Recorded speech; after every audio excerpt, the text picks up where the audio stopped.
Donald Trump likes to claim he built this economy, but I just want to remind you that America created 1.5 million more jobs in the last 3 years of the Obama-Biden administration than in the first 3 years of the Trump-Pence administration. That's a fact. Look it up.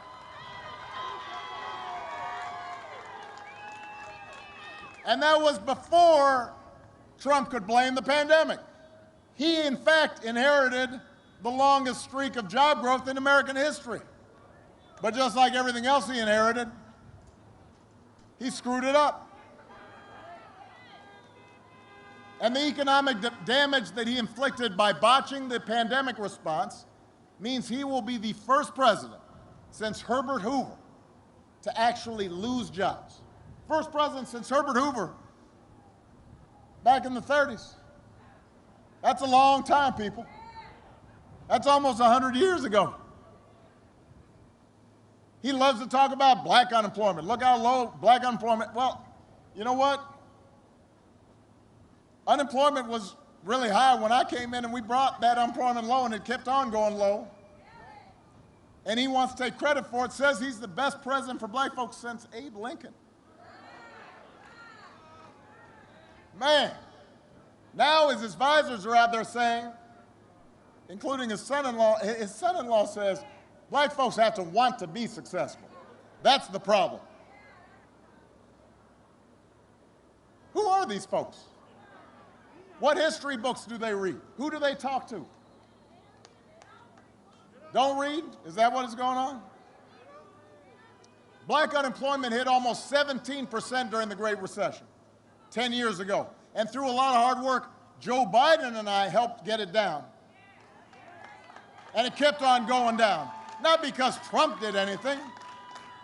And then this year, because they've screwed up the pandemic response, it soared back up to above 17% here in Florida. But it doesn't have to be that way, Florida, if you go out and vote.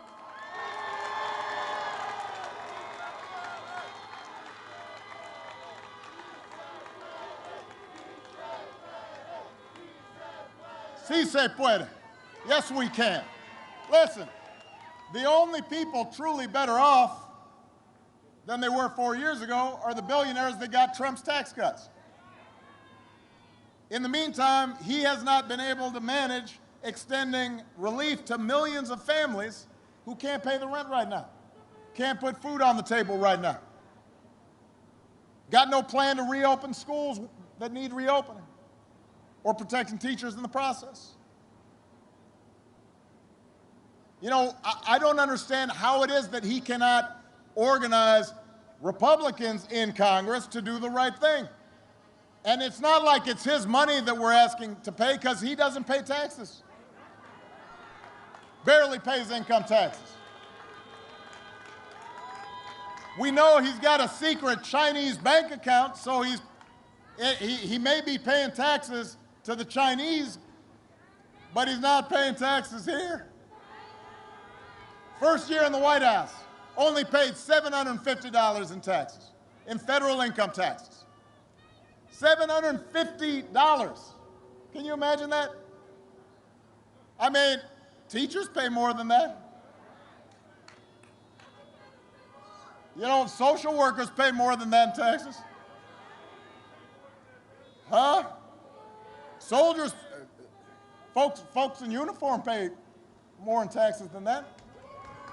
So how are you living large and you're not willing to do the right thing to make sure that we're able to pay for quality schools for our kids, to provide veterans benefits for those who've earned them? Joe Biden has a plan to create 10 million good, clean energy jobs right here in America. It's part of his plan to protect Florida from climate change and secure environmental justice. And he's going to pay for it by rolling back those tax cuts to billionaires.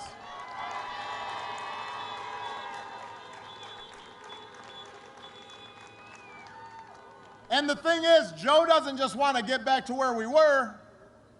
He finally wants to make some long overdue changes so that our economy actually makes life a little easier for everybody. The waitress trying to raise a kid on her own. the student trying to figure out how to pay for next semester's classes, the shift worker who's worried about maybe being laid off, the cancer survivor who's worried that her pre-existing conditions might prevent her from being able to get coverage. And speaking of health care, by the way, you may have noticed Republicans love saying right before an election how they're going to protect people who have pre-existing conditions. Have you noticed that? Well, you know what? Joe and I actually protected them 10 years ago with the Affordable Care Act. And you know, those same Republicans who say they're going to protect them, somehow they have tried to repeal or undermine the Affordable Care Act more than 60 times. And each time they try to repeal it, they say, oh, we've got a great replacement. It's coming. Everybody's a little young here, but you guys remember Popeye? And remember that guy who always needed to borrow some money for a hamburger? He said, don't worry, I'm going to be paying you back sometime soon. That's like Republicans with health care. They always say it's coming soon. We're going to be paying you back with a great replacement plan.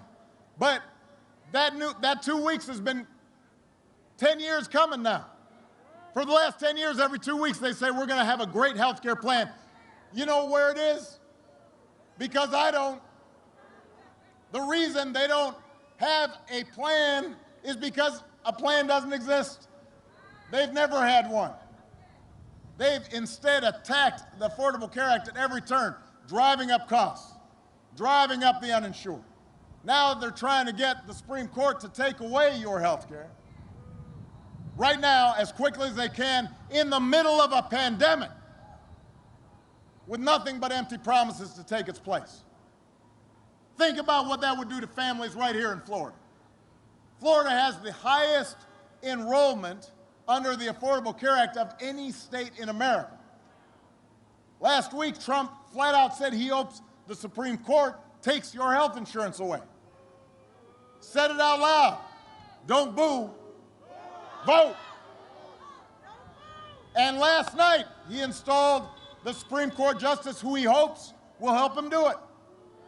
Don't boo. Vote. Florida, this is serious. And Joe and Kamala will protect your health care. They will expand Medicare. They'll make insurance more affordable for everybody. Because Joe knows that a president's first job is to keep us safe from all threats, foreign, domestic, and microscopic. When the daily intelligence briefings flash warning lights about a virus, the president can't ignore it, can't be too lazy to read the briefing. When Russia puts bounties on the heads of our soldiers in Afghanistan, the commander-in-chief can't be MIA, missing in action. Joe Biden would never call the men and women of our military suckers or losers because they're willing to sacrifice their lives on behalf of the American people. Joe Biden understands those troops are somebody's kids, somebody's dad, somebody's mom, somebody's husband, somebody's wife, somebody's father or mother. And Joe Biden understands that there is glory and goodness in being willing to sacrifice on behalf of others, something that apparently this administration just doesn't comprehend. Our current president, he whines that 60 Minutes is too tough. You think he's going to stand up to dictators? He thinks Leslie Stahl's a bully. Just yesterday, he said that Putin of Russia, Xi of China, and Kim Jong-un of North Korea want him to win. We know. We know because you've been giving them whatever you want for the last 4 years. Of course they want you to win. That's not a good thing. You shouldn't brag about the fact that some of our greatest adversaries think they'd be better off with you in office. Of course they do. What does that say about you? I mean, think about that. Why are you bragging about that? Come on. And that doesn't make any sense. Joe Biden wouldn't coddle dictators. He'll promote human rights around the world, including in Cuba. Joe will restore our battered standing around the world because he knows our true strength comes from setting an example that the world wants to follow. A nation that stands with democracy, not dictators. A nation that can inspire and mobilize others to overcome threats like climate change and terrorism and poverty and disease. And here's one other thing. Joe and Kamala, when they are in office, they're not going to have, you're not going to have to think about them every single day. You're not going to have to worry about what crazy things they're going to say, what they're going to tweet. They're just going to be too busy doing the work.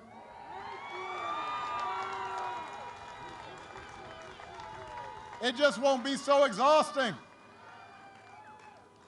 You'll be able to go about your lives knowing that the president's not going to retweet conspiracy theories about secret cabals running the world or suggest, I mean, listen, our president of the United States retweeted a post that claimed that the Navy SEALs didn't actually kill bin Laden. Think about that. And we act like, well, okay. It's not okay. We're not going to have a president, when Joe Biden's in office, that goes out of his way to insult people just because they don't support him. He'll be a president for all people, including people who didn't vote for him, because he knows that's the job of being president.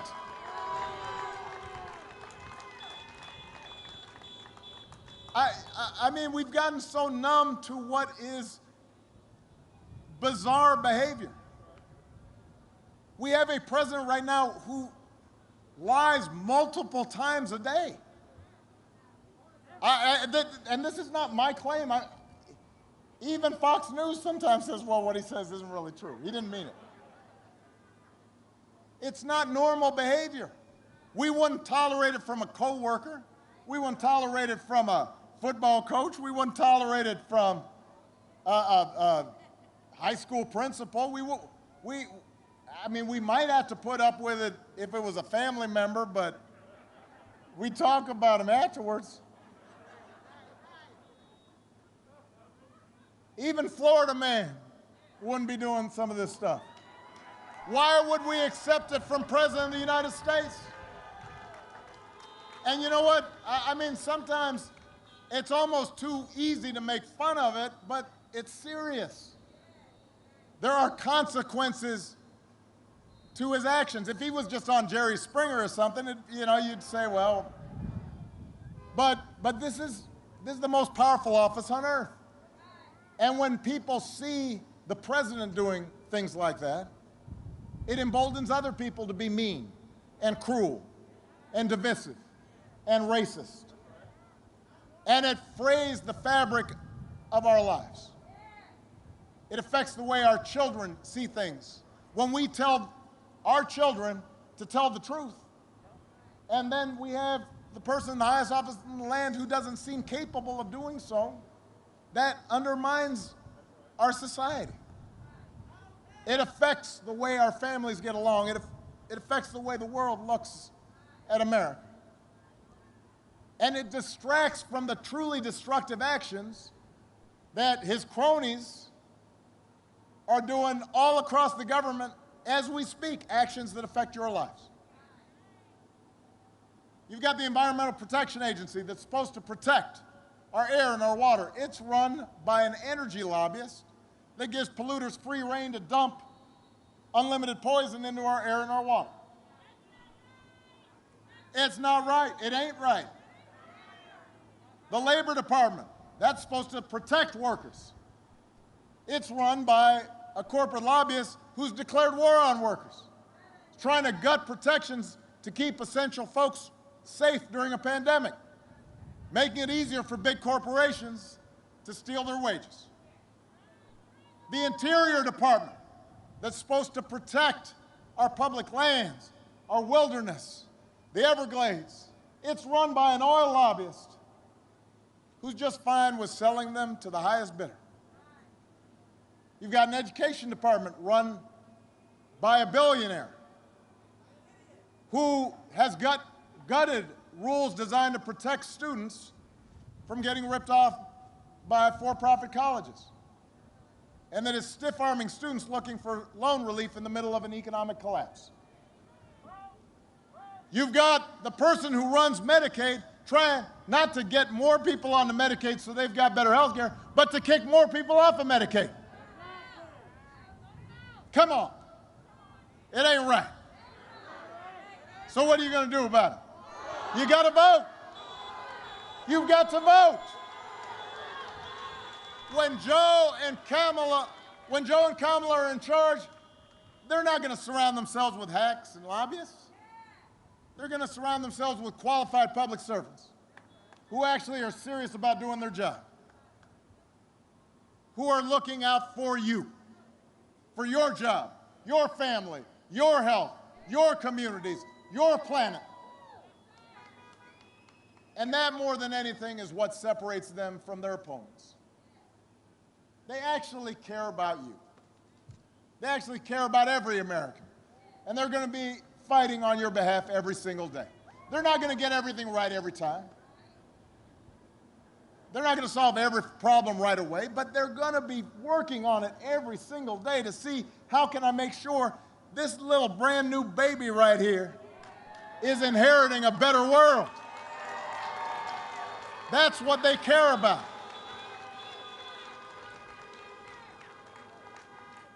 I will say that I miss kissing babies during the pandemic. I can't do it, but look at that little bundle right there. Brand new. It's got the new baby smell. Congratulations. But Joe and Kamala, they care deeply about people and they care about our democracy. They believe that in a democracy, the right to vote is sacred. We shouldn't be making people wait in line for hours. We should be making it easier for everybody to vote, not harder.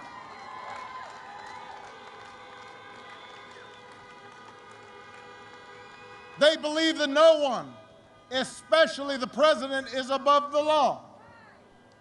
They understand the protest isn't un-American. This country was founded on protesting against injustice.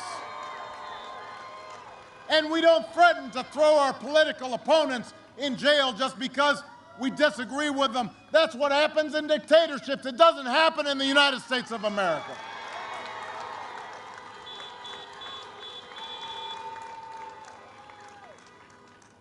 Joe and Kamala understand that our ability to work together to solve big problems like the pandemic depends on more than just photo ops. It depends on applying facts and logic and science and not making things up, not flooding the internet with misinformation.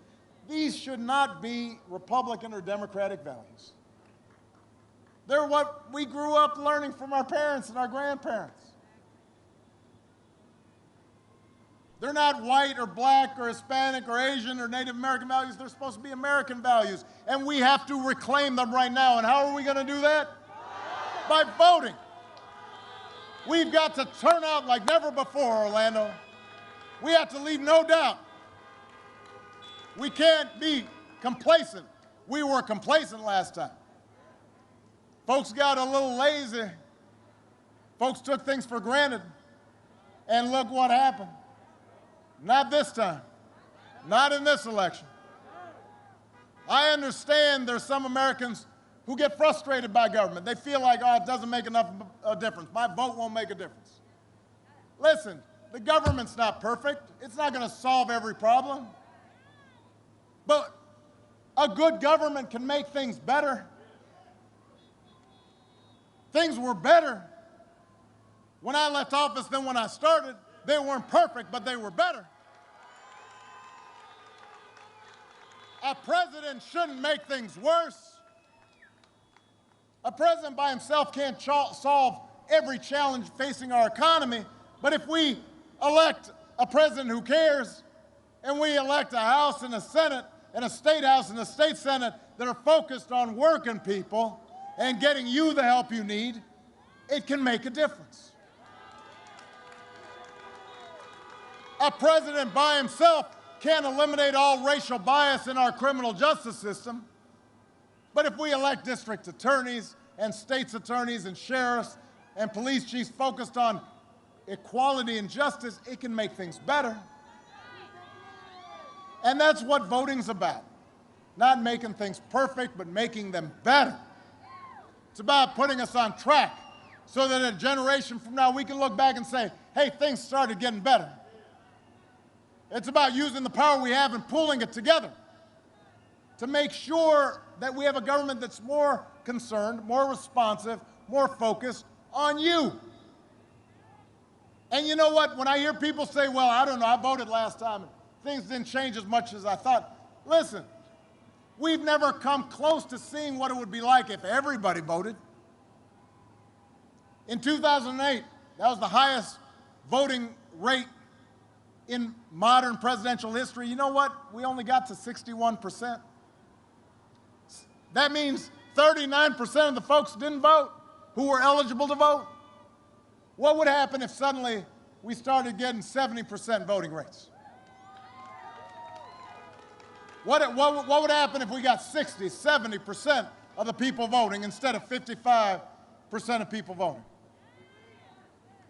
The country would be transformed. Imagine January 20th, and we swear in a president and a vice president who have a plan to deal with this pandemic effectively, who believe in science, who have a plan to protect this planet for our children, who care about working Americans, who have a plan to help you start getting ahead, who believe in racial equality, who are willing to do the work to bring us closer to the ideal that no matter what you look like, where you come from, who you love, how much money you got, you can make it here in America. You'll be treated with respect and dignity and justice here in America.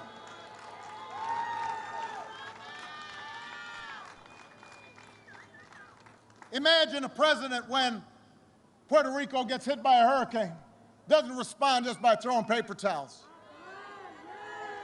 but says those are Americans, and we've got to make sure that we get in the help they need as quickly as possible.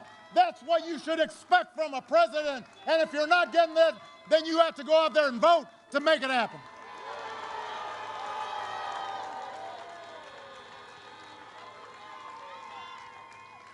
All of that is possible. All of that is within our reach. For all the times these past 4 years when we've seen our worst impulses revealed, the good news is we've also seen our best impulses revealed. We've seen folks of every age and background pack city centers and town squares so that families wouldn't be separated. I've got a friend, Jose Andres, great restaurateur, took it upon himself, went down to Puerto Rico after the hurricane, organized thousands of meals just on his own because he was seeing that the response wasn't quick enough. Just did it on his own. That is America. We saw people out on the streets saying we're not going to have our classrooms shut up anymore. We've seen people activated to make sure our kids don't grow up on an uninhabitable planet. We've seen healthcare workers, so many of them all across the country, risk their lives every single day just to save somebody else's loved ones. We've seen people contribute and volunteer to neighbors that have been hit hard.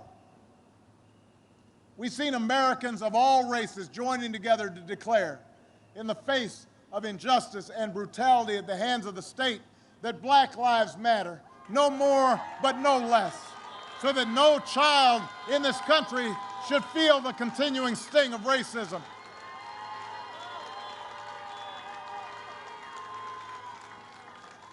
That's true in Orlando, it's true in Florida, it's true all across this country. America is a good and decent place. But we've just seen so much noise and nonsense and distortion, and sometimes it's hard for us to remember. But Orlando, I'm asking you to remember what this country can be, what it should be, what it must be. I'm asking you to believe in Joe's ability to lead this country out of these dark times, to help us build it back better. Don't abandon those who are hurting right now. We can't abandon the kids who aren't getting the education they need right now. We can't abandon all those young people who are out on the streets who inspired us. We got to channel their activism into action.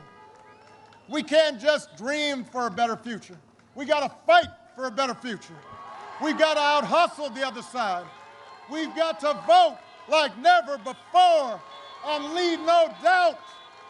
So make a plan. Vote as early as you can. Grab your friends and your family. Get them to vote all the way up and down the ticket. And if we pour all our efforts into this final week, if we vote like never before, then we will elect Joe Biden, President of the United States. We'll elect Kamala Harris, Vice President of the United States. We will establish once again what this country stands for, what our values are, who we are as a people. Let's get to work, Florida. Let's bring it home. I love you, Orlando. I love you, Florida.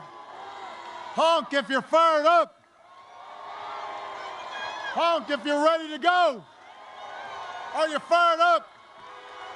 Are you ready to go? I'm fired up. Let's go do this thing. Let's bring it home. Thank you.